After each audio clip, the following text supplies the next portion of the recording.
Quería dar sinceramente las gracias a todas las instituciones que nos juntan esta tarde, que me permiten estar con vosotros, a Tatiana Bou, que ha sido mi ángel de la guarda para llegar a este momento, para poder reunirnos y sobre todo a todos vosotros.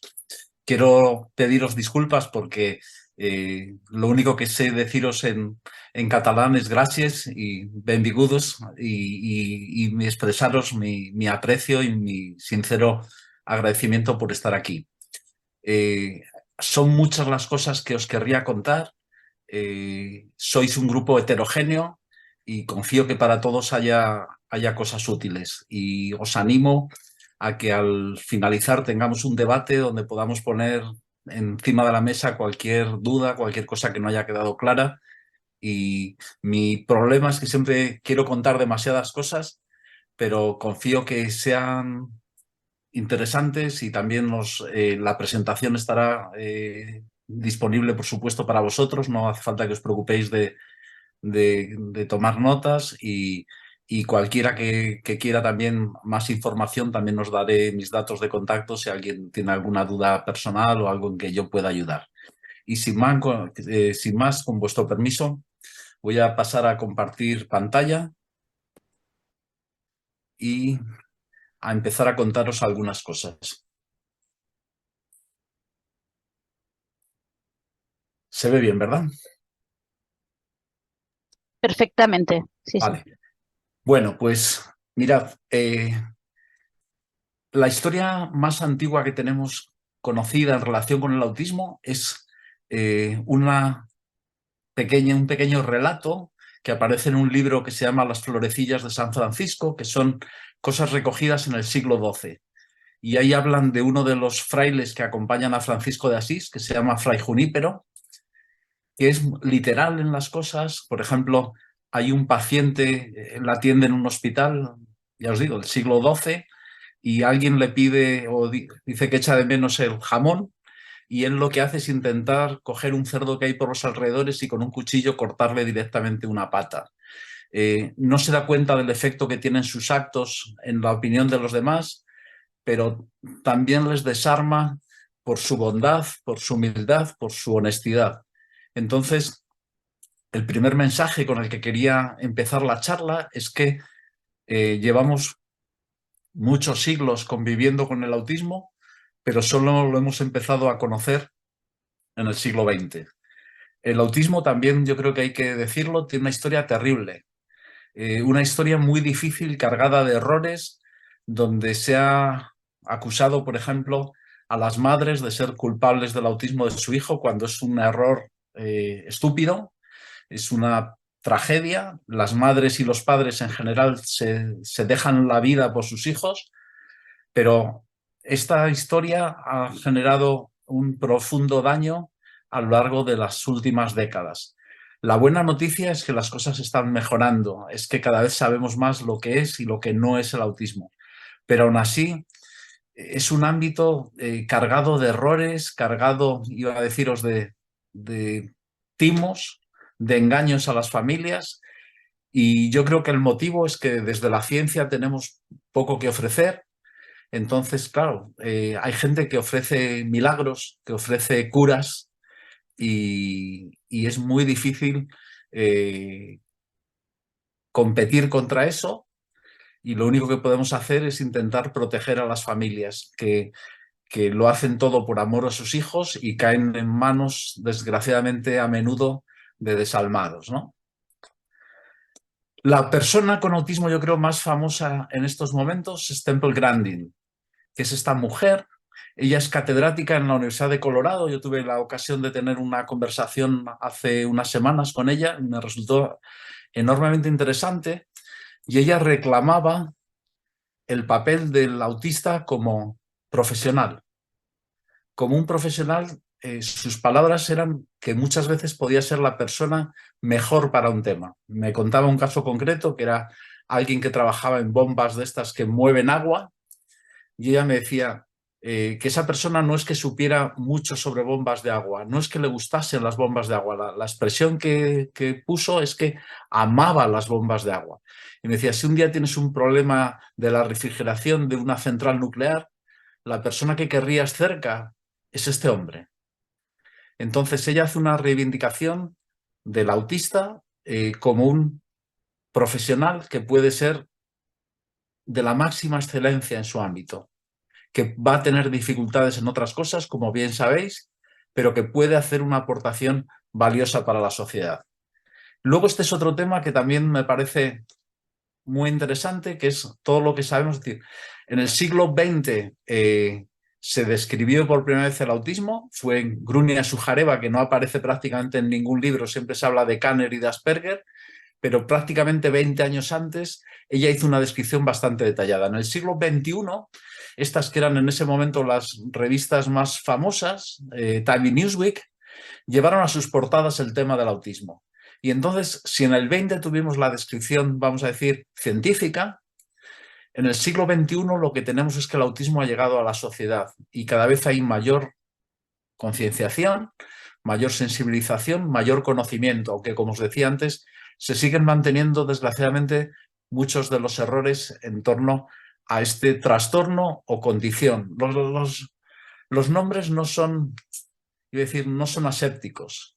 Hay quien, los americanos siempre hablan de trastorno, pero tiene sentido, porque allí para ser cubierto por los seguros médicos tienes que tener una enfermedad o un trastorno. Entonces, lo que para nosotros es dislexia, para un americano va a ser un reading disorder, ¿no? Un trastorno de la lectura. Y por eso es que ellos son reacios a algunas otras cosas que quizá podrían tener una lectura más positiva, como puede ser condición. De todo esto, lo que os interese, entramos en más detalle y hablamos más, ¿de acuerdo? Luego, a nivel popular, yo creo que otra fuente importante fue la película Rain Man, donde Hoffman hace un personaje, construye un personaje que está basado en un caso real, que es Kim Peek, y que tiene unas habilidades sorprendentes, esas lo que llamamos un idiot savant, o sea, que tiene unas capacidades superiores a las de la media en algún aspecto, pero que nos hacen pensar también que muchas veces no se les saca partido. No consiguen aprovecharlo para una mejor inserción laboral, para una mejor valoración social, para reforzar esas interacciones con otros miembros de la comunidad o de su sociedad. Desgraciadamente, en muchos casos, y os voy a hablar muy claro en toda la charla de hoy, no voy a andar con paños calientes. Muchas veces no sirve para nada, aunque podríamos quizá usarlo más como palanca, como estímulo, esos temas que se les da bien, esos temas favoritos, ¿vale? Bueno, más recientemente yo creo que el personaje eh, para conocer mejor un trastorno del espectro del autismo sin duda es Sheldon Cooper. Pero Sheldon Cooper, que tiene peculiaridades y que los guionistas niegan que tenga autismo, pero yo creo que es clarísimo. Pero claro, o sea, si te estás riendo en parte de una persona que tiene un trastorno o no quieres estar constreñido por lo que un diagnóstico puede decir, pues ellos dicen que no tiene autismo, que lo que tiene es sheldonismo, ¿no? Pero yo creo que muchas personas que están en el espectro se sienten identificadas, pero también tenemos que pensar que sería un ejemplo favorable. Sheldon Cooper tiene buenos amigos, tiene novia, tiene un buen trabajo, tiene proyectos, tiene planes, tiene gente que le respeta, tiene gente que le quiere. Entonces, como podemos también hablar, no es así de favorable la situación para muchas de las personas con autismo. Está llegando a todos los ámbitos de la sociedad. Esto es en Barrio Sésamo, un nuevo personaje que es Julia, que también tiene autismo, ¿no? Y que ayuda a concienciar a los niños sobre estos compañeros que tienen un comportamiento distinto, que a veces llama la atención. Hoy hemos vivido una noticia trágica en relación con el TEA y hay que recordar que se calcula que en torno al 70% de los alumnos que tienen TEA pueden sufrir acoso escolar, ¿no? Entonces es una cifra brutal y una cifra que nos debe hacer preocuparnos y ver que las cosas, os he dicho que mejoran y yo digo que soy optimista genético, que estoy convencido que las cosas van a mejor y van a ir a mucho mejor, pero que nos queda camino por recorrer. Si habéis visto la serie El Puente de Brooke, es una coproducción danés-sueca, pues la protagonista, esta policía, también tiene autismo, entonces están llegando a la sociedad, estamos conociendo más y podemos aprovechar todo esto para explicar cosas, para generar un movimiento de comprensión y de inclusión. Y es algo también de lo que confío que me dé tiempo en este rato hablar. Otro ejemplo es la serie esta de Good Doctor, donde nos damos cuenta de algunas de las características, lo difícil que le resultan comprender las normas sociales intrínsecas, las no explicadas, el que por otro lado hay una rigidez, hay una seguir las normas, la dificultad para gestionar las frustraciones. Sois evidentemente un grupo heterogéneo. Estoy seguro que hay algunos que saben poco de autismo, pero es maravilloso que tengáis interés en saber más, y otros que lleváis tiempo trabajando y que confío que me ayudéis también luego en el coloquio a contar vuestra experiencia, a ver las cosas que habéis vivido, ¿no? Entonces, llevan mal los cambios de rutina y en ese sentido sabéis que muchas veces se pueden utilizar cosas como las agendas, los calendarios para preparar esos cambios, para hacerlo que sea lo más raro posible y lo más gradual posible. Muchas veces hay traumas de distintos tipos, muchas experiencias negativas. Esto a mí me ayuda mucho. Mi mundo es el de laboratorio, ¿vale? Eso también creo que es importante que os lo cuente. Entonces, allí hacemos cosas de investigación, pero para mí me carga mucho las pilas sentirme útil cuando las familias hay cosas que te preguntan o que puedes ayudar, o también los profesionales como vosotros, ¿no? Entonces, creo que insisto, yo digo que somos el ejército invisible, estamos ahí en ese mundo donde no nos ve nadie, pero también me siento orgulloso de ese trabajo, de la gente con la que trabajo y que intenta también ayudar, intenta que las cosas vayan a mejor.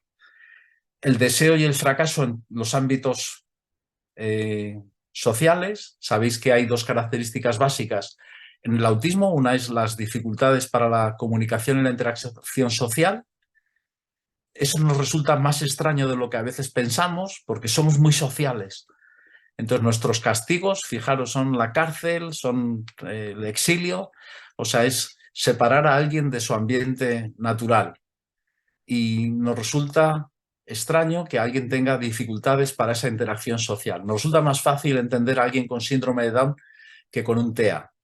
Y luego también la segunda aspecto clave son los comportamientos repetitivos, el agarrarse a las rutinas, la poca flexibilidad mental. Y luego hay un tercer apartado que es también importante. Os voy a ir soltando cosas, ya os digo, con la esperanza de que alguna os estimule, os haga pensar, os haga preguntar. Son el tema de las alteraciones sensoriales. No forma parte del criterio estricto diagnóstico, pero es también muy frecuente. Personas que tienen hipersensibilidad o que tienen hiposensibilidad. Hipersensibilidad es muy común, por ejemplo, a las luces. Muchas familias te dicen que el rato más horroroso de la semana es ir al supermercado a hacer la compra con las músicas, un montón de gente moviéndose, unas luces muy intensas, bastantes ruidos. En otros casos puede ser el sonido. Mirad, el cerebro tiene un proceso que se acostumbra a las entradas sensoriales. Si os ponéis la ropa por la mañana, al principio notas la etiqueta de la camisa, pero a los pocos segundos dejas de notarlo ya. La piel ha mandado la misma señal un rato, entonces ya deja de enviarla. Parece que ese proceso de acomodación en los autistas es mucho más reducido. De hecho, pueden seguir teniendo esa molestia de las texturas de la ropa durante mucho tiempo, por lo cual se termina convirtiendo en una situación muy incómoda.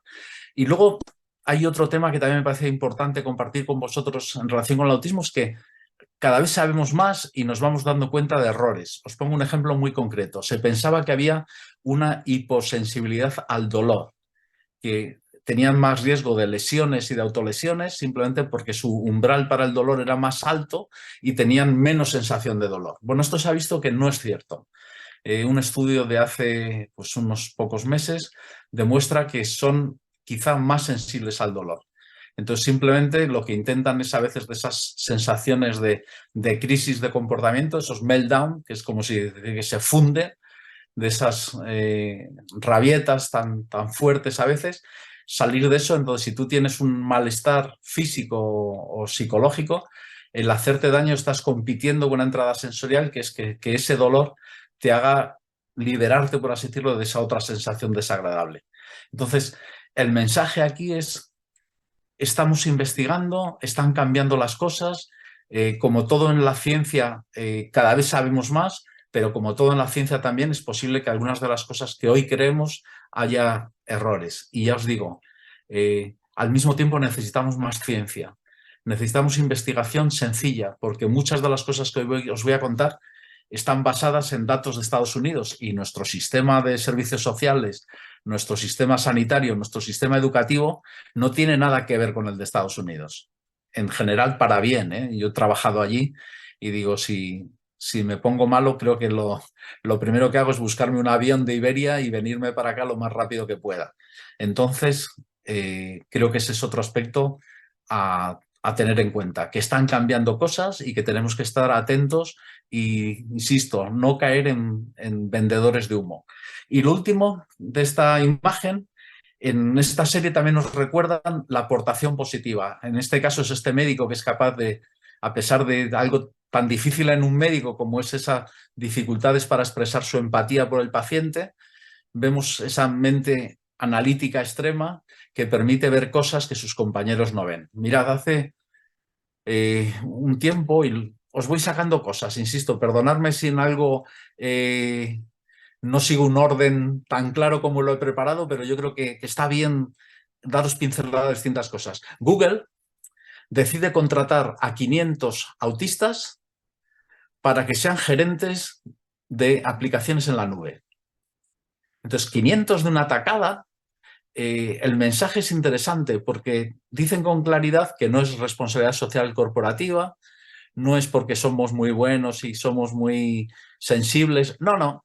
Lo que dicen los gerentes de esta gran empresa es que es un talento que les interesa, que quieren a esos trabajadores en su plantilla. Entonces yo creo que es otra cosa que está cambiando. Hay un problema, y luego lo podemos hablar también, de desempleo, pero en general en este país tenemos un problema de desempleo. O sea, dices, mientras que las tasas en Estados Unidos, pues el otro día me decían que estaban por debajo del 2% real, pues aquí, sobre todo en jóvenes, en mujeres, seguimos teniendo una situación vergonzosa, ¿no? Entonces, eso afecta mucho a las minorías y también afecta a los autistas. Aquí aprovecho para meter otra cuña. Yo antes siempre decía alguien con autismo, en vez de decir autista. Porque yo decía, digo, no digo alguien, no digo un sidoso, digo alguien con sida. Pero ellos mismos dicen que esto es tan capital en su vida, tan definitorio para ellos, que prefieren que se hable de autista. Entonces, si ellos prefieren, amén, lo que ellos sientan que se adapta mejor, que se sienten más cómodos, que se sienten más a gusto con ellos, ¿vale? Entonces también, lo que os digo, explicar algunas cosas. Bueno, y una imagen actual. Aquí os quiero contar unas cuantas cosas. Está incluido dentro de los trastornos del neurodesarrollo. ¿Qué quiere decir eso?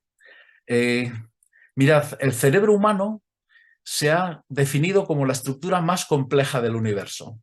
Si estuviésemos, como a mí me gustaría estar ahí con vosotros en un aula, que os viese las caras, que aquí estoy mirando a un PowerPoint, charlar, reírnos, que os preguntase, que me contaseis.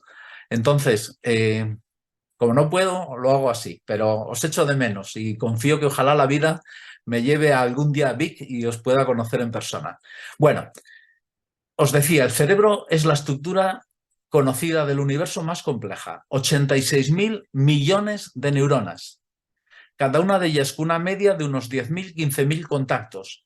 Pero lo alucinante es que eso está en constante cambio. Ese cerebro se organiza en el desarrollo prenatal. Ahí empieza, cuando somos un fetillo, un feto, ahí se está formando nuestro sistema nervioso. Cuando el niño nace, cuando tiene un año, año y medio, os he dicho que un adulto, uno de nosotros, tiene 86.000 millones de neuronas. Pero alguien con autismo tiene aproximadamente el triple. No, perdón. Un niño recién nacido tiene el triple, 200.000 millones de neuronas. ¿Qué es lo que pasa en el cerebro de un autista? Que esa poda de pasar de 200.000 millones a 86.000 millones, de eliminar un montón de neuronas, no sucede, o no sucede igual de potente. Entonces, los niños con autismo tienen más neuronas. Eso es lo que se ha visto después de distintos estudios. Entonces, imaginaros un ordenador, porque tenga más piezas, no va a funcionar mejor. Y aquí se supone que en ese proceso de generación de más neuronas de las que vas a tener luego, de eliminación de aquellas que no han formado contactos adecuados, ese proceso, os digo, de poda neuronal, se cree, es la hipótesis actualmente, que no funciona igual y genera un cerebro distinto, que es el cerebro autista. Más cosas. Mirad, estamos convencidos de que aunque lo metemos todo en un cajón, que es el de trastornos del espectro autista, hay distintos tipos. Los datos más recientes que yo veo es que hay probablemente 5 tipos diferentes. Es como cuando antes se hablaba de cáncer y ahora tenemos claro que no tiene nada que ver un cáncer de mama con un cáncer de colon, con un cáncer de páncreas. Cada uno tiene un origen distinto, unos genes distintos, unos tratamientos óptimos distintos y un pronóstico distinto. Parece que con el autismo va a suceder o está sucediendo algo parecido, que hay distintos tipos de autistas. Claro, cuando los mezclas, como hacemos ahora todo junto, a veces no es fácil sacar conclusiones, pero en los datos que empiezan a segregar tipos de autismo, empezamos a tener las cosas mucho más claras, ¿vale? Luego, estoy seguro que la mayoría lo conocéis, pero voy a dedicar también medio minuto a recordar lo que es un trastorno de espectro. ¿Qué quiere decir? Que hay un rango de autismo, desde el más favorable, que es lo que antes se llamaba autismo de alto funcionamiento, hasta el menos favorable, que es el de menos funcionamiento. Y hasta la última edición del Manual de Diagnóstico Americano, el DSM-5, se hacían diagnósticos separados. Una cosa era síndrome de Asperger, que era un tratamiento distinto de lo que se llamaba autismo clásico o autismo de Kanner, y había otros. Entonces, si yo os preguntase cuál creéis que era el factor definitorio en que alguien dijera usted tiene autismo de alto funcionamiento o lo que tiene es un síndrome de Asperger, la gente piensa cociente intelectual, nivel verbal, capacidad de sociabilizar, ninguna de esas. La realidad es que el factor definitorio era a qué especialista había sido. Para unos eran todos Asperger, para otros eran todo autismo. Entonces, cuando se hizo esa revisión del manual de diagnóstico, lo que se decidió es hacer una categoría única. Trastornos del espectro de autismo y ahí meterlo a todos. Ahí ya no peleamos, ¿vale? Otro tema importante es que se ha visto que hay señales que se pueden ver ya prenatalmente. O sea, que el autismo aparecería antes de que ese niño naciera. Esto es importante porque hay mitos, hay mentiras que se repiten mucho, que es, por ejemplo, la relación entre autismo y las vacunas, como por ejemplo la triple vírica. Todo esto, si alguien tiene dudas, si ha oído, si quiere luego que lo hablemos más despacio, insisto, vamos a tener tiempo y lo hacemos. Entonces, claro, si hay cosas que en un escáner yo lo puedo notar antes de nacer, que no me vengan contando que esto está causado por las vacunas. Y esto nos lleva a otro tema que también me gustaría mucho que tuviésemos esa oportunidad de interacción, ¿vale? Entonces, fijaros lo que implica que podamos hacer un diagnóstico prenatal. Porque en otros temas, como por ejemplo el síndrome de Down, donde podemos hacer un diagnóstico prenatal, la situación es que nace aproximadamente la mitad de niños con síndrome de Down de la que nacía hace unos años. Entonces, por ejemplo, en Inglaterra, autistas se han negado a colaborar en estudios científicos sobre la genética porque dicen esto para lo que va a servir es para eliminar a los que son como yo, para erradicar a las personas que nacerían. Entonces, es importante porque son temas que la ciencia nos va a poner encima de la mesa en nada de tiempo y de alguna manera tenemos que tomar decisiones como sociedad. Bueno, tercer apartado. Otro día, si queréis, os hablo de la genética del autismo, pero vamos a decir algunas cosas muy básicas. Primero, no hay un gen del autismo, ¿eh? Se cree, los últimos números hablan de cientos o probablemente miles de genes implicados en el autismo. Pensar que tenemos solamente unos 20.500 genes codificadores de proteínas, 20.500 genes. Y ya os digo, se habla de que puede haber 2.500 implicados en el autismo. ¿Qué quiere decir eso? Que es muy difícil dar consejo genético a las familias. Es muy típico que una familia te pregunte, tengo un niño con autismo, estamos pensándonos en tener un segundo hijo, ¿qué riesgo hay? ¿Qué probabilidad hay de que mi segundo hijo tenga autismo también? Y entonces el problema es que podemos decirlo en general, ¿cuál es el riesgo de tener un segundo hijo con autismo? Teniendo un primer hijo con autismo lo sabemos, pero en esa familia concreta no lo podemos hacer, no lo sabemos hacer todavía, ¿vale? Luego, otra cosa que es muy interesante es que como os pongo aquí, el autismo tiene una fuerte base genética, pero no quiere decir que tenga una base heredada. ¿Qué quiero decir con eso? Muchas veces igualamos las dos cosas, genéticas, que tú te pareces a tu padre y a tu madre. Entonces, aparecen mutaciones en el autismo, cambios en el ADN, pero algunos de estos cambios los tiene el niño, pero no los tiene ni el padre ni la madre. ¿Qué es lo que os quiero decir con esto? Que son cambios genéticos porque aparecen en el ADN, pero son lo que se llaman mutaciones de novo. De novo es un latín que nos gusta a los científicos usar el latín para, no sé muy bien para qué, para que se nos entienda mal, significa de nuevo. Quiere decir, la tiene el niño, no es heredada del padre ni es heredada de la madre. Por otro lado, como en otros casos sí que hay esa herencia. Yo hay un día que me reía porque estaba comentando esto mismo que os digo ahora y una señora me dijo en una charla, dice, eso es porque usted no conoce a la familia de mi marido. Como diciendo, si usted les conociera, entendería todo esto y no estaría negando que esto es genético. Mirad, sí que es cierto que muchas veces hay rasgos familiares. Hay una parte de esa genética que sí que se puede heredar. Entonces es común que te diga alguien, es que es idéntico a mi padre, es que las cosas que hace mi hijo yo ya las he visto en mi familia, por ese componente genético. Pero insisto, hay veces que no es hereditario. Y luego, mirad, otro mensaje también que me parece importante, en el autismo no podemos buscar culpables porque no los hay. Que yo tengo hipertensión, que mi padre, en vez de dejarme unas fincas, me dejó la hipertensión. Digo, igual que me dejó muchas cosas buenas. Entonces todos heredamos cosas. Entonces, insisto, no sabríamos fabricar, si alguien quisiera fabricar a alguien con autismo, no sabríamos hacerlo. ¿Vale? Pero esa genética es importante y hay que tenerla en cuenta para algunas cosas. Como no todo es genética, porque los gemelos idénticos, la proporción de que si uno tiene autismo lo tenga el otro gemelo idéntico, según distintos estudios, varía entre el 60 y el 90%. Si fuese algo puramente genético sería el 100%. Entonces, 60 al 90 quiere decir es muy alto, pero no es solo. Entonces se cree que tiene que haber aspectos ambientales implicados. Entre los aspectos ambientales implicados, entre esas causas, aparte de las genéticas, vamos identificando cosas. Identificando cosas como ovario poliquístico, el consumo de paracetamol, el consumo de antidepresivos, algunos insecticidas o plaguicidas. Pero fijaros, todo esto normalmente dicen que genera un aumento del 30%.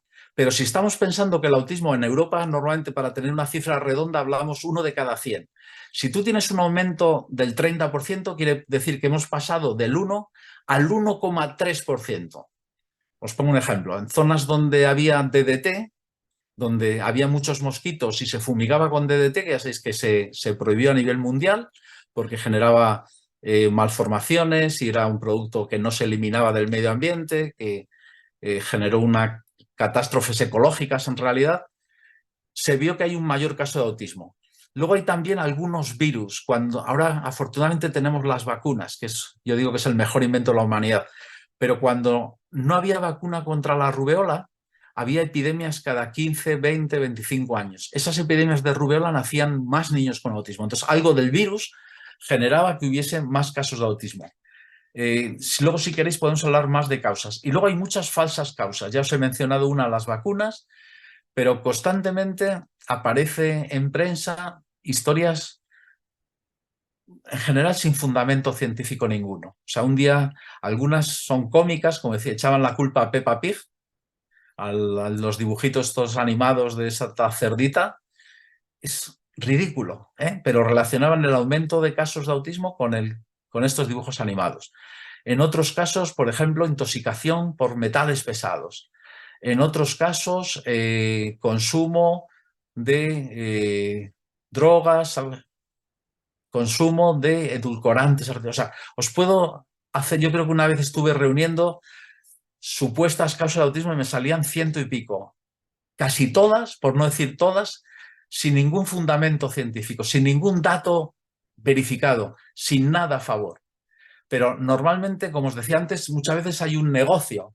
El que te habla de los metales pesados como causa del autismo, resulta que luego ves y te vende dietas libres de metales que cuestan una barbaridad.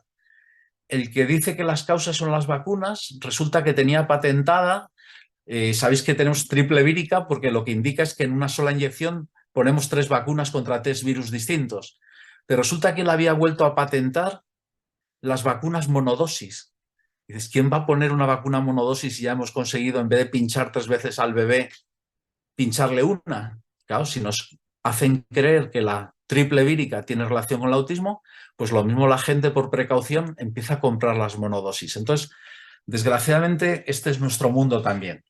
Luego hay que decir que estos niños mejoran, ¿vale? Y yo tengo que hablar de adultos, que voy a luego a entrar todo en adultos, pero algunos mejoran mucho. Y eso también es importante para que hablemos de estas cosas. ¿Y qué es lo que necesitan las personas con autismo? Yo digo que 3 cosas, igual que cualquier otro niño en general.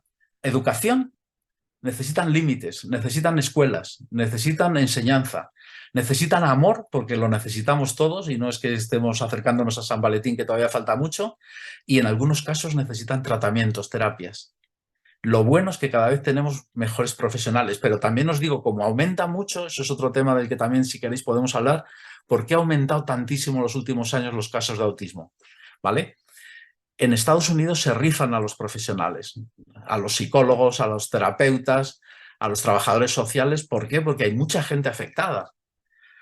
Luego, si es un trastorno donde os he dicho que un factor clave es la sociabilidad, deberíamos trabajar más el tema social. Por ejemplo, yo soy partidario de que la gente a su alrededor, los compañeros de los niños, los compañeros laborales de los adultos, sepan sobre autismo. Y luego me gustaría introducir rápidamente algo sobre neurodiversidad. Me he dado cuenta a la hora y tengo que correr, pero bueno, lleguemos hasta donde lleguemos. Ojalá os quedéis con ganas de más y lo que os digo, nos da tiempo a ver distintas cosas. Mira, neurodiversidad. Yo digo que hay una palabra que ya tenemos asumida y todos con claridad, que es la biodiversidad, ¿no? De por qué tenemos que cuidar que no desaparezcan los osos panda, los rinocerontes o el lince ibérico, ¿no? Entonces, eso entendemos que es una riqueza y que es bueno y que es conveniente proteger esa biodiversidad. Bueno, la neurodiversidad es que es una idea que va en paralelos, que todos los seres humanos tenemos distinta capacidad mental. Todos se nos dan bien algunas cosas y mal otras. Pero hay algunas personas, y en el autismo puede ser un ejemplo, que la variación entre esos puntos fuertes, por ejemplo, puede ser la honestidad. No mienten. Puede ser la capacidad de concentración. Se dice que uno de los temas donde son mucho mejores que la población general es la detección de errores en código informático. Pero en otros aspectos, por ejemplo, la interacción con el público puede ser mucho peor. Entonces, puede aportar talento, pero puede también ser discapacitante. Bueno, las dimensiones de diversidad son enormes. Y en algún punto, aquí en teoría tengo que ver una rueda. Si no se viese o algo, avisarme, que si no sigo hablando sin darme cuenta. Entonces, las dimensiones de diversidad pues son desde la edad, la orientación sexual, el género, todas esas. Y luego todas estas, en otro nivel medida, el nivel laboral, el lugar de nacimiento. Hay cosas que son muy interesantes. Os pongo un ejemplo que a mí me llama mucho la atención. Todos los que estamos en el ámbito de la biología estamos todo el día hablando de genética, pero a la hora de la inclusión de una persona, por ejemplo, de alguien con autismo, más importante que su código genético, yo os he dicho que la genética es importante, es más importante el código postal. ¿Qué quiere decir? Que su salud, sus posibilidades laborales, sus posibilidades sociales van a depender más de dónde vive que de cómo es su genética. Entonces, todas estas dimensiones de la diversidad nos afectan a todos de una forma muy llamativa, pero afectan más a los que tengan autismo. Y luego hay una cosa que también me gustaría dejar clara. No podemos pretender a los autistas convertirles en no autistas. No podemos, que es lo que muchas veces intentamos, que sean como los demás, que sean como nosotros. No, no van a cambiar. Es algo, ya os he dicho, genético, con una base genética, que se ha iniciado antes de nacer, que todas las cosas que se han trabajado con ellos les han hecho mejorar, pero no han conseguido curar. El autismo no se cura y el que diga lo contrario es un sinvergüenza porque está intentando de nuevo hacer negocio. Entonces, lo que os digo, es decir, la diversidad ojalá consigamos verla como una riqueza y en el autismo nos va pasando cada vez más. Quien lo propuso fue esta mujer que ya estaba también dentro del espectro autista, Judy Singer, y entonces decía que a categorías que eran ya muy comunes como las de género, la clase socioeconómica o el grupo étnico, se incorporaría esta neurodiversidad, ¿vale? Estar en algo que son cerebros diferentes, que se comportan de manera algo diferente y que tienen fortalezas, cosas que hacen a menudo muy bien, y tienen retos, cosas que a veces les cuesta mucho. Lo tenemos muy claro en el ámbito, yo creo, de la sexualidad, pues ya empezamos a entender que no era aquello que nos contaron a los que tenemos ya canas de niños y niñas, hombres y mujeres, sino que hay un montón de cosas de expresión del género, de identidad de género, de orientación sexual, y que entonces que el mundo es afortunadamente más diverso que esa imagen dicotómica que nos contaron hace unos años, y no tanto. Entonces, tenemos que ver esta neurodiversidad como una riqueza, insisto, como algo que es bueno para la sociedad. Pero ya os he dicho una cosa, que es que tenemos que ir a la mitad del puente para encontrarnos. O sea, no podemos pretender que el que tenga autismo, el que sea autista deje de serlo. Es una petición cruel e imposible. Y el segundo tema, se me ha ido la cabeza. Bueno, me acordaré. Sigo adelante. Esto es una pequeña broma que los que somos neurotípicos, o sea que nos parecemos más a la población general, tendríamos también nuestro síndrome, que se caracterizaría por la preocupación sobre la inquietud social. ¿Qué van a decir los demás? Los niños esto en general no tienen ningún problema. Los delirios de superioridad, eso de creernos mejores, y la obsesión con la conformidad, con encajar en esos moldes únicos, ¿vale? Y aquí es de un libro que también es La clase neurodiversa, que dice: ser diferente es muy normal. Los manuales de diagnóstico nos van mostrando que cada vez hay más personas afectadas de algunos de estos, vamos a llamar, trastornos o condiciones. Entonces hay una broma, que es decir, al final no va a quedar nadie que no tenga un trastorno mental. Pero al final lo que no va a quedar nadie es que sea normotípico, porque todos vamos a ser en una cosa o en otra neurodiversos. ¿Qué os pido en este sentido? Considerar esa diversidad de las mentes, maximizar el potencial de cada persona con los que estéis trabajando en servicios sociales o en clase o lo que sea, e incrementar el respeto por aquellos que tienen cerebros diferentes. Sí, ya me he acordado lo otro que os quería decir. Mirad, esta valoración en positivo de la neurodiversidad no nos debe servir de excusa para retirar apoyos. Lo quiero dejar muy contundente. Hay gente que va a necesitar apoyos de por vida. Por mucho que el objetivo siempre tiene que ser conseguir la máxima autonomía, pero por muy bien que hagamos las cosas, por mucho que mejoren en los próximos años, una estimación razonable es que va a hacer falta mantener esos apoyos, insisto, durante toda la vida. Entonces, la neurodiversidad no puede ser, es que son así, nacieron así, no hay que hacer nada. No, no. Lo que piden muchas veces las familias, yo digo que no son privilegios, son derechos humanos básicos. Y hay que pelearlo y hay que no retroceder ni un paso, ¿vale? Todo esto tenemos que hacerlo de un enfoque multidisciplinar. Mi ámbito es el de la biomedicina, pero los psicólogos hacen un trabajo formidable. Yo creo que son los que han liderado el tema del autismo, aunque eso ha tenido problemas como, por ejemplo, pues escuelas psicoanalíticas, etcétera. La educación, yo digo que si alguien salva al mundo son las maestras, sobre todo yo digo las de infantil, que tengo adoración.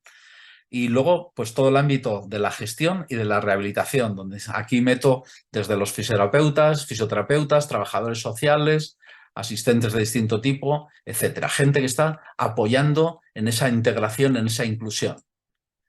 Se utilizan muchos términos, algunos son criticados, yo suelo hablar de neurodiverso, y durante mucho tiempo el término más biomédico ha sido trastornos del desarrollo. Neurodivergente a la gente le gusta menos últimamente, está cayendo con mala fama, porque piensan eso, que es que te alejas, el que diverge se aleja del grupo. No, no, aquí en el grupo estamos todos, ¿vale? Y neurominorías porque algunas cosas son muy frecuentes, como sabéis. Entonces, si empezamos a sumar neurominorías, lo mismo nos sale la neuromayoría, ¿vale?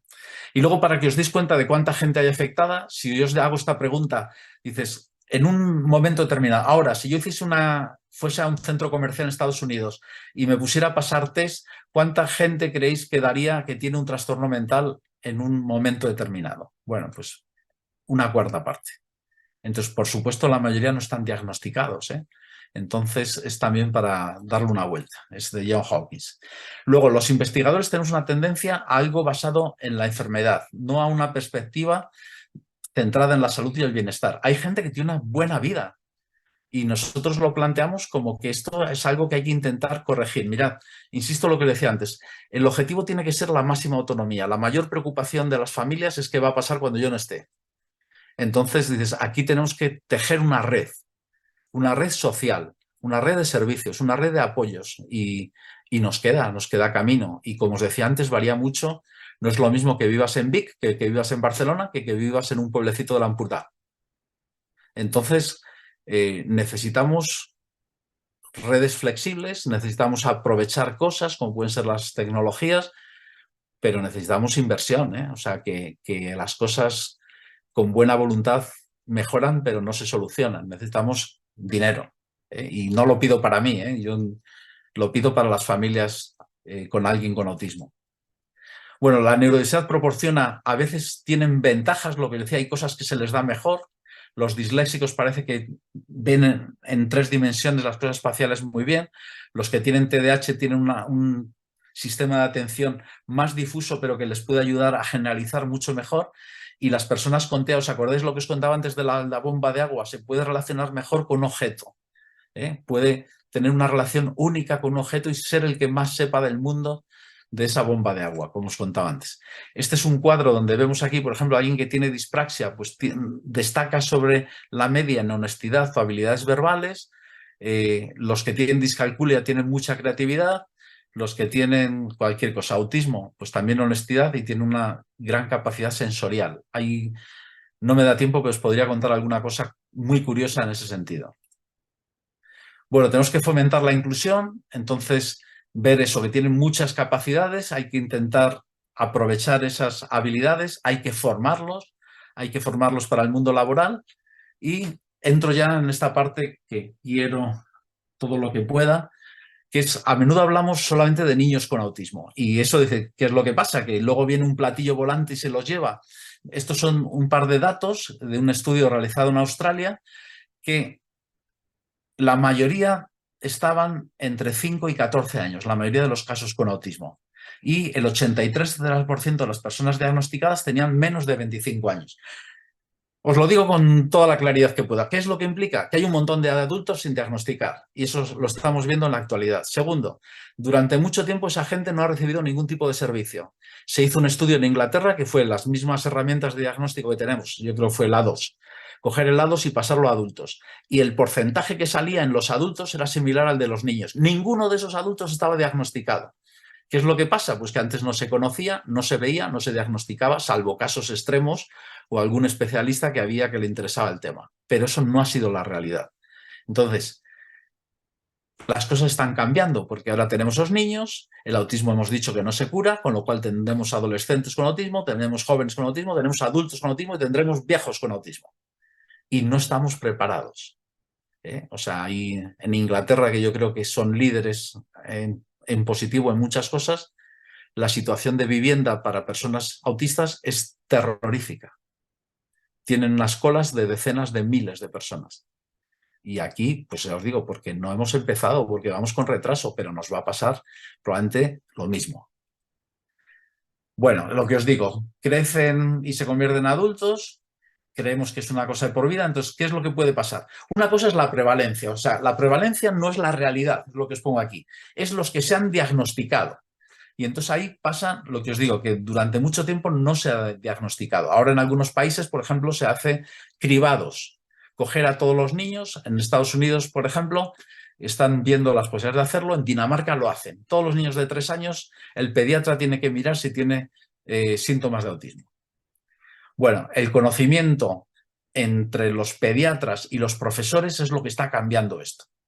Muchas veces el primero que lo ve, yo digo que es una maestra, que le dice a los padres, mira, yo no sé, pero creo que sería bueno que le llevaseis o que lo comentaseis con el pediatra, porque he visto esto. Y aquí estoy seguro que es también la experiencia de algunos de vosotros. Hay familias que lo hacen y lo asumen y hay familias que lo niegan. Y es comprensible también y que no quieren asumirlo. Entonces, mirad, antes os he dicho, es un trastorno espectro porque hay mucha variabilidad. La hay en todo, en todas las familias, es decir, los que yo he visto casos muy positivos que ven que el diagnóstico, salir felices de un diagnóstico de autismo, fijaros lo que os digo. Y dices, ¿por qué? Porque han tenido un peregrinaje terrible, donde ellos veían que algo no iba bien y no les daban ninguna respuesta, donde se sentían como una pelota de ping-pong que les mandaban de aquí para allá y ahora vuelva dentro de 6 meses a ver si es un retraso del desarrollo, y ellos se daban cuenta de que no era eso. Entonces, para muchos, o para una parte importante al menos, es un punto de partida. Dices, ya sé lo que es, ya tengo que asumir ciertas cosas, ya puedo empezar a trabajar sobre esto.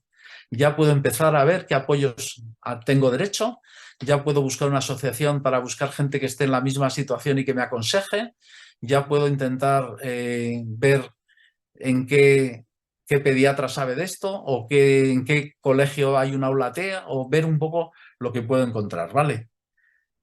Y luego lo que os digo, es importante, ahora yo estoy viendo bastante más diagnóstico de adultos, ¿vale? Muchas veces porque llevan al niño y entonces cuando ven las preguntas que hacen se dan cuenta que eso que le están preguntando al niño ellos lo han vivido también. Y entonces es muy común que me podría a mí también mirar, ¿eh?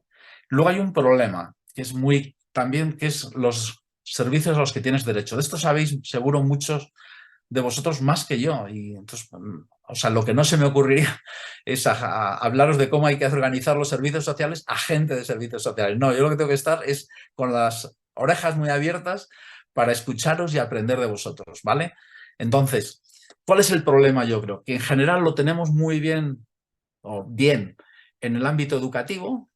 Hasta los 18 años va bien, luego hay una prórroga ahí de 18 a 21, pero luego lo normal es que a los 21 todo cesa. Insisto, los sistemas que tenemos varían mucho de una zona a otra, de una comunidad autónoma a otra, incluso, como os decía antes, de una localidad a otra. Pero a veces, yo digo, es muy importante ese trabajo previo de trabajar por la autonomía, porque si no, a veces a los padres les cae como una tormenta, porque ese niño que ha sido adolescente y que ha sido un joven y que ha tenido el día ocupado y gente ocupándose de él y cuidándolo y enseñándolo y tal, de repente te le devuelven. Y los padres ya están más cansados, ya tienen algunos años más. Entonces, ese es un problema real, ¿eh? Es decir, que no están tan claros los apoyos para adultos como están para los niños, ¿vale? Bueno, luego yo soy muy defensor del trabajo, sobre todo las madres, que organizaron las primeras asociaciones, que consiguieron los primeros servicios.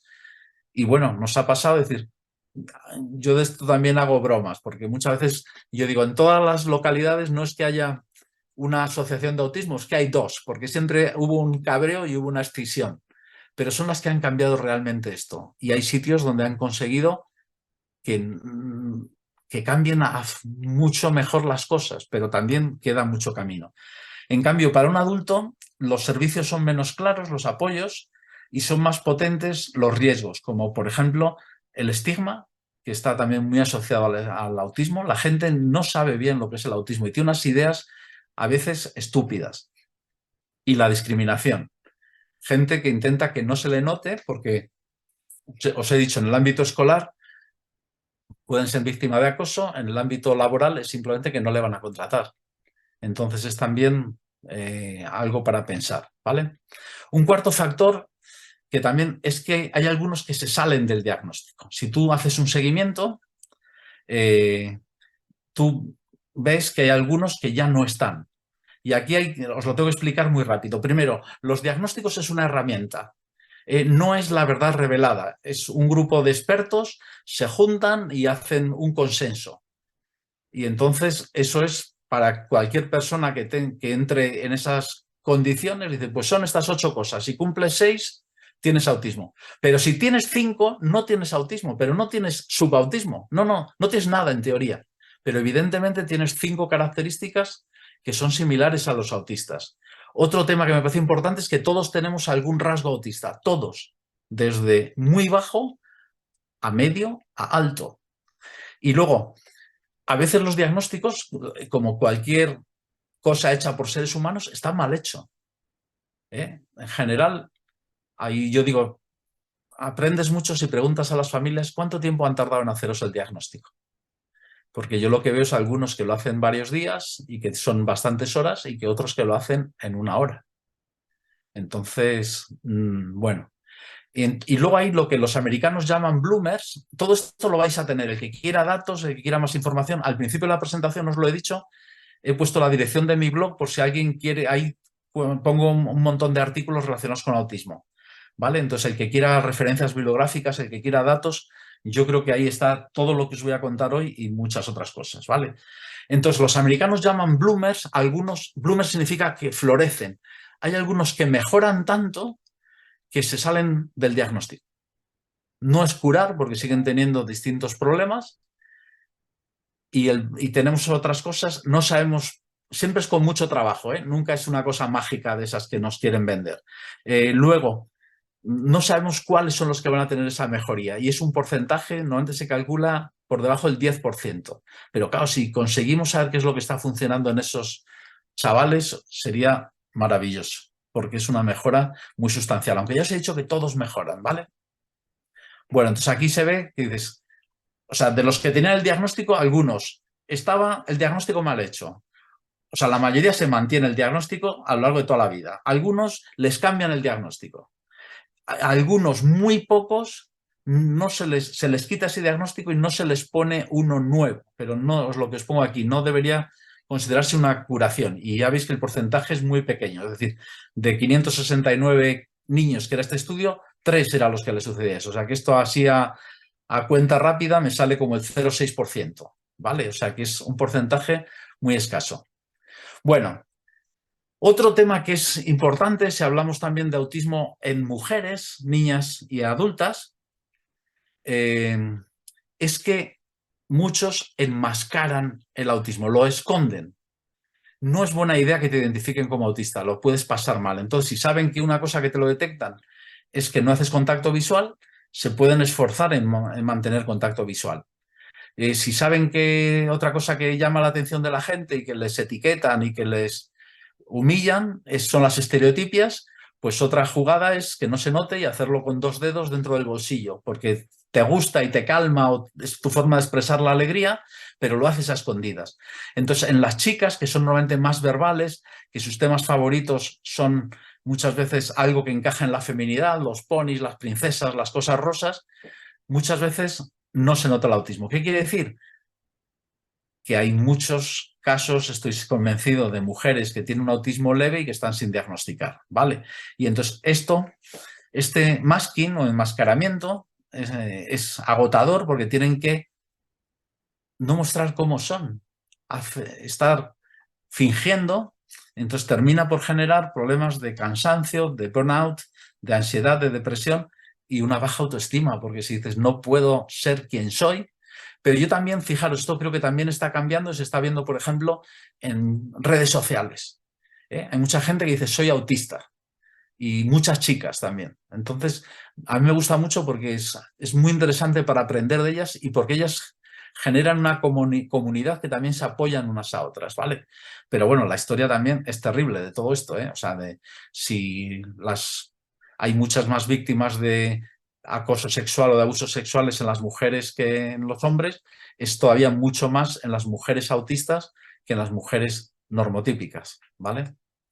Bueno, entonces la idea de que el niño podrá salir del TEA si todos lo hacemos fenomenal, si los padres curramos mucho, si los profesores lo tal, es errónea, es contraproducente, es dolorosa y es peligrosa, porque puede impedir que los padres acepten a su hijo como lo que es un niño maravilloso, que reconozcan sus valores y sus fortalezas, y por el contrario, llevarlos, como pongo aquí, a un camino de expectativas imposibles, de búsqueda de falsos culpables y de frustración.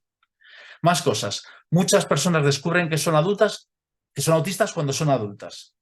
Toda la vida pueden haberlo pasado muy mal, les decían que eran raros, que eran maniáticos, que es que no se sabían comportar o echaban la culpa a sus padres. Muchas personas tienen una idea sobre cómo debe ser un autista. Y entonces pasa incluso a maestros que a mí me cuentan a veces, pues el año pasado tuve uno y tal, y ya lo manejaba y me ha ido bien, pero ahora tengo otro y todo lo que con ese me funcionaba, con este no me funciona nada. Claro, por eso es un trastorno del espectro. Hay una frase que dicen, si has visto a alguien con autismo, a una persona con autismo, has visto a una persona con autismo. ¿Vale?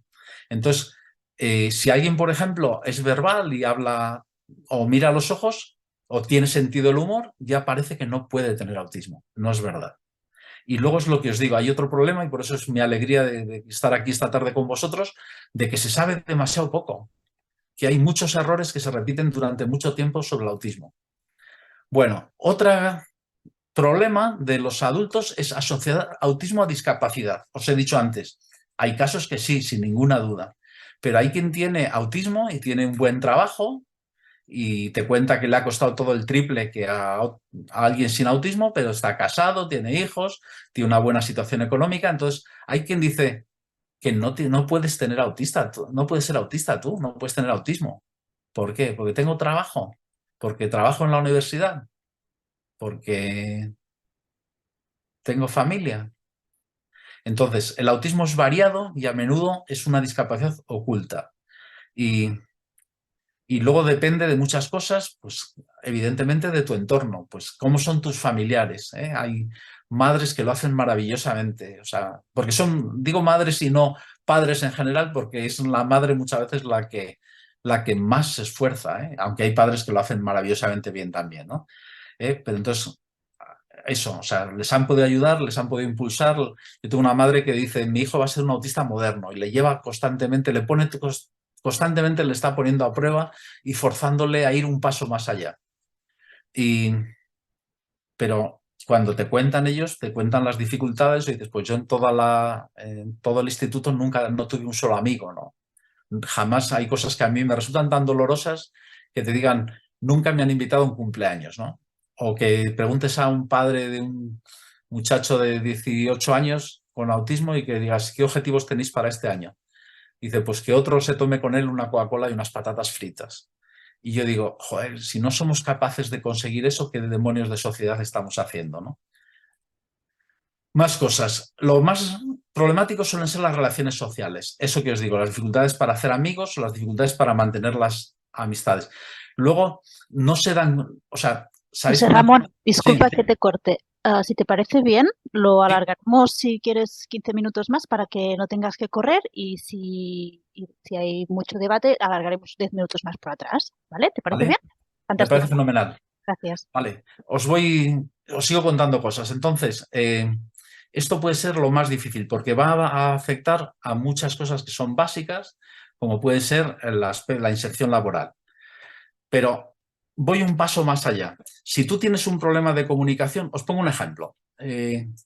A ver, las personas con autismo de media viven 14 años menos. ¿Qué os parece ese dato? Yo lo primero que lo oí no me lo podía creer. Digo, ¿por qué? Pues el autismo, en principio, entonces busqué los datos, que es lo que hago siempre. Busqué en qué publicación estaba basada esa información. Y lo encontré y estaba bien. Hay dos estudios, uno escandinavo, creo que era una mezcla de suecos y noruegos, y el otro en Gran Bretaña. ¿Y entonces de qué morían las personas con autismo? ¿Por qué morían antes? Bueno, algunas cosas que dices, enfermedades neurológicas. Bueno, la epilepsia, que es bastante común. Bueno, cáncer. Bueno, pues si hay muchos genes afectados, hay muchos genes implicados en cáncer, quizá viene por ahí. Pero enfermedades respiratorias, ¿qué tiene que ver? Entonces, ¿qué es el problema? Pues que como el problema es la comunicación social, no dicen que tengo un problema hasta que es demasiado tarde. Con lo que cuando van al médico, muchas veces es tarde. Y ese cáncer, por ejemplo, ya está desarrollado porque no ha dicho a nadie, o no, hay una parte que son no verbales, que no hablan, no han dicho a nadie, tengo un bulto aquí, me duele aquí, noto un malestar aquí. Entonces, son cosas que nosotros podemos resolver, que es simplemente ser más proactivo y hacerle un chequeo cada cierto tiempo cuando tenga una edad, ¿no? Hablando con el médico, y decir, mira, me preocupa esto. Y otro problema es el suicidio. Si el suicidio ya es un tema terrible del que no hablamos en nuestro país, en el caso del autismo es mucho mayor el porcentaje al de la población general. ¿Cuál creéis que hay más autismo? Los que tienen, perdón, más suicidio, los que tienen autismo leve o autismo grave. Pues seguro que lo estáis adivinando, los del autismo leve. ¿Y por qué? Porque son mucho más conscientes, perdonad que hable así de bruto, de la mierda de vida que tienen. Si dicen, no tengo pareja, no tengo amigos, mis padres están agotados, no tengo trabajo,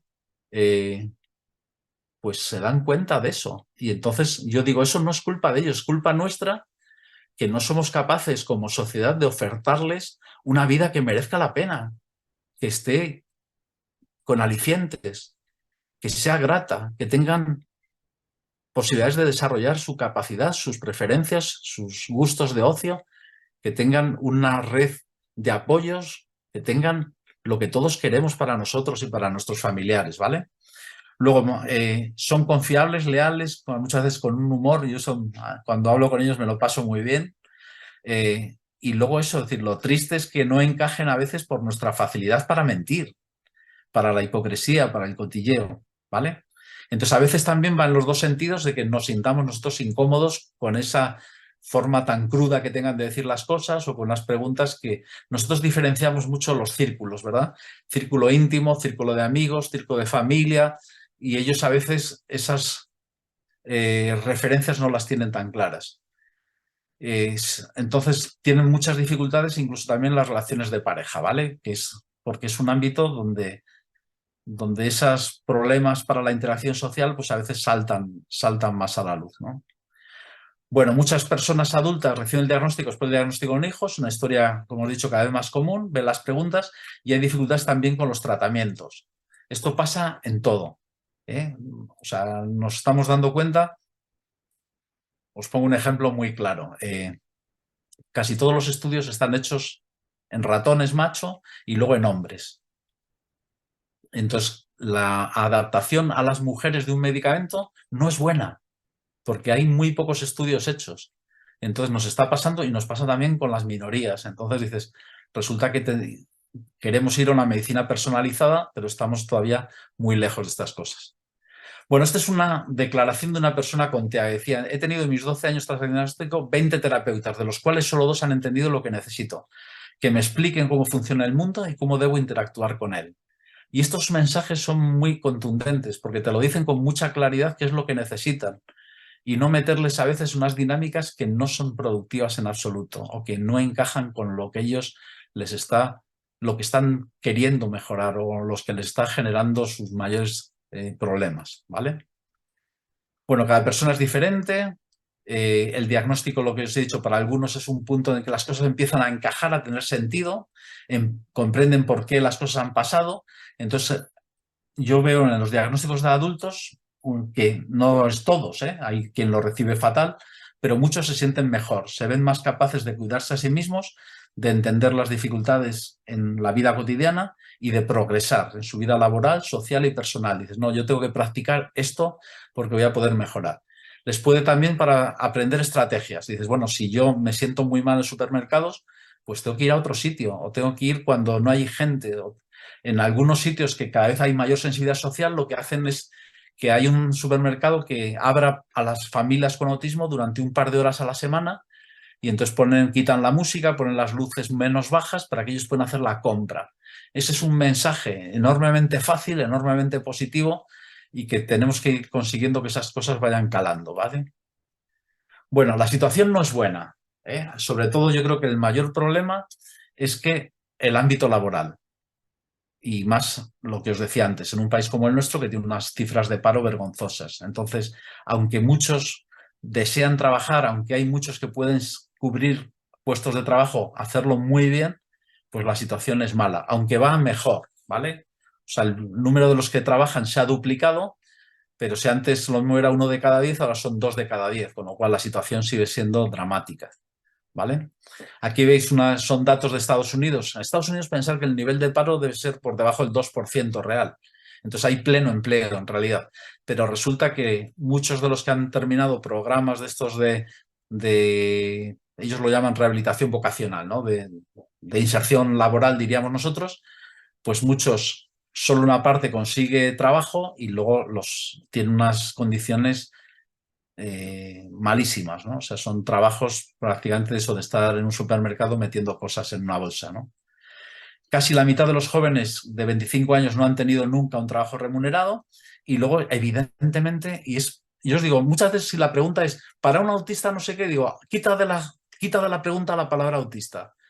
Dices, ¿ese adulto es importante que trabaje? Pues claro que sí. Y entonces es lo que eso. Y entonces hay sitios que están haciendo experiencias que funcionan y lo que tenemos que conseguir es mejorar esas experiencias que muchas veces parece más casos pilotos a que sea una red cada vez más amplia y con más posibilidades y con más puestos y que tengamos eso. Ya os digo, insisto, digo que soy optimista genético, creo que las cosas mejoran, pero que nos queda camino también lo tengo súper claro. Bueno, y luego esto lo hacen bien los americanos también, ellos miden todo, entonces dicen, son como poco generosos de partida. O sea, ellos lo que dicen, ¿por qué hay que ayudar a un niño que va mal en el cole de una minoría? No por bondad, habrá de todo, por supuesto, pero ellos se agarran mucho a que dices, por cada dólar que me ahorro de dar un programa de atención temprana de Head Start, por ejemplo, de estos que les apoyan en el cole, que tengan un desayuno, que les tengan como profesores particulares, que por cada dólar que me cuesta eso me ahorro luego 4 en delincuencia, en prisiones, en historias. Entonces, ellos atienden mucho a ese criterio economicista. Yo quiero pensar más en una sociedad que nos apoyamos unos a otros, ¿no? Pero entonces ellos dicen, ¿no? Los costes del autismo en Estados Unidos son sobre todo para adultos y eso va a crecer de forma exponencial. Entonces, todo lo que hagamos, la atención temprana, por ejemplo, es fundamental. Todo lo que gastemos en atención temprana, la idea es que nos lo estamos ahorrando con una enorme diferencia años después, ¿vale? Entonces, necesitamos eso, mayor apoyo a todas las etapas y necesitamos generar unos servicios para adultos que no existen. Merecen igualdad, respeto y plena inclusión. Eso no hace falta ni que lo explique. Hacen falta apoyos, eso ya os he dicho. Algunos de estos apoyos deben ser constantes y de por vida y a menudo no son suficientes, ¿vale? Luego hay veces que tengo dudas. Cuando decía, todo el mundo pensamos que donde hay servicios son en las grandes ciudades, pero yo que vivo aquí en una zona de pueblos pequeños, a veces los pueblos pequeños la gente está muy bien porque todo el pueblo cuida a ese niño, cuida a ese adulto. Hace poco un compañero me dijo, he diagnosticado uno con autismo, él me decía, de libro, con 64 años. Y yo le preguntaba, digo, ¿qué tal vida tenía? Y dice, fenomenal. Le consideraban el raro del pueblo que todo el mundo le quiere. Pues eso es lo que me gustaría, que todo el mundo le quisiera y que esa persona se sintiera perfectamente integrada. Entonces, a veces, os pongo otro ejemplo. Yo creo, hasta donde llego, llego. Luego ya no quiero abusar de vuestra amabilidad. Entonces, una madre me decía, me estoy esforzando en que estudie y lo está pasando fatal cuando mi hijo sería un maravilloso pastor. Porque le encanta estar solo, le encantan los animales, dices que no solo sería feliz, es que sería el mejor pastor que tú conocerías en tu vida. Y ella me lo decía con esa sensación de que se estaba equivocando. Entonces lo que tenemos que hacer es que hay gente que lo mismo puede hacer una carrera muy brillante, yo he tenido gente haciendo la tesis con TEA, y para otros lo mismo tenemos que ayudarles a que sean ese buen pastor que nos hace falta y que lo va a hacer fenomenal. Entonces necesitamos que esa red sea suficiente amplia. Y luego lo que digo, el respeto incluye aceptar que son diferentes, asumir lo que os he contado antes de neurodiversidad, no obligarles a comportarse como neurotípicos, no forzarles a enmascarar su comportamiento característico y permitirles ser como ellos son. Necesitamos conocer más del autismo, necesitamos esto que estamos haciendo esta tarde que se multiplique, llegar a la gente. Y yo lo digo, es decir, no solo a los más concienciados, no solo a los psicólogos, a los educadores, a los docentes y a los de trabajo social y a todos. Tenemos que hablar con la policía. O sea, no os imagináis la tragedia que es la relación entre una persona que no sabe hablar, que no mira a los ojos cuando le pregunta a un policía. Y este país yo creo que aquí cada uno opinará según le haya ido en la vida, pero yo que he viajado mucho a América Latina, digo, joder, la suerte que tenemos de que si tú tienes un problema puedes confiar en la policía o en las policías, pues es mucho, porque en otros sitios no es así. Pero necesitamos que sepan de autismo, necesitamos que lo sepan los comerciantes, lo que os decía antes de los supermercados. Entonces, debemos extender esos derechos. Luego también a las familias. Mirad, hay otros temas de los que no se habla apenas, que son, por ejemplo, los padres, los cuidadores, que son los hermanos. ¿Cómo viven los hermanos? Y entonces, quedaros con el mensaje que nos queda muchísimo por hacer, pero que va a ser bien bonito porque lo vamos a hacer cada vez mejor.